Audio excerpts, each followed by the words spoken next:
The updated 2023 Toyota Highlander midsize SUV is just as notable for what it adds as for what it has discarded. The new Highlander swaps in a different gas-only powertrain as an alternative to its available hybrid setup, and the new turbocharged i4 engine makes more torque but produces less power than the old V6 it replaces. Can 18% more torque make up for a loss of 30 horsepower? With 265 horsepower and 309 pounds-to-foot of torque, the four-cylinder is linked to an 8-speed automatic transmission, and Toyota says the new setup is intended to deliver not only performance but also reduced NOx emissions, by up to 50%. Also to the good, it can tow up to 5,000 pounds. Toyota's trade-off of power for torque seems to pass muster on the road, in certain cases. For example, Digital Director Eric Johnson found the new setup powerful enough to move the Highlander with just a driver aboard and sprightly enough off the line, but he's not so sure about it with a roster of 4 or 5 people and their stuff. It also doesn't sound particularly great, with Associate Editor Duncan Brady reporting the engine note as downright unpleasant. The Highlander's noise issues carried over to the suspension, which also produced notable jiggle and secondary motions when traversing bumpy pavement. The XSE AWD is fitted with the Highlander's more advanced of 2 available AWD options, with torque vectoring, drive mode selection, and driveline disconnect for a front drive mode that improves fuel economy.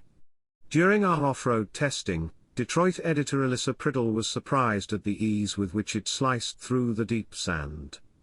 She also found the off-road feature buttons and settings with various drive modes and 4 low engagement straightforward and easy to use.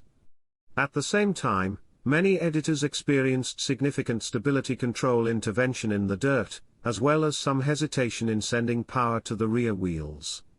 But as a car-based crossover, it did well enough, it never got stuck, anyway. The Highlander's interior also received updates, including a newly standard 7.0-inch driver display screen and an optional 12.3-inch infotainment touchscreen.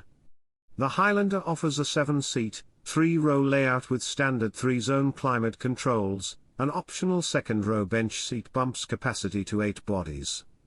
Those riding in the way back, however, might not love it. Buyer's Guide director Zach Gale noted the floor was uncomfortably high for third-row passengers, and head of editorial Ed Lowe called it cramped. Even with the third row in use, though, there's still decent cargo room, accessed by a new hands-free power liftgate. One weird quirk that every judge called out was the Highlander's uneven front armrests for the driver and front passenger, one elbow rests higher than the other. It's bizarre, uncomfortable, and annoying.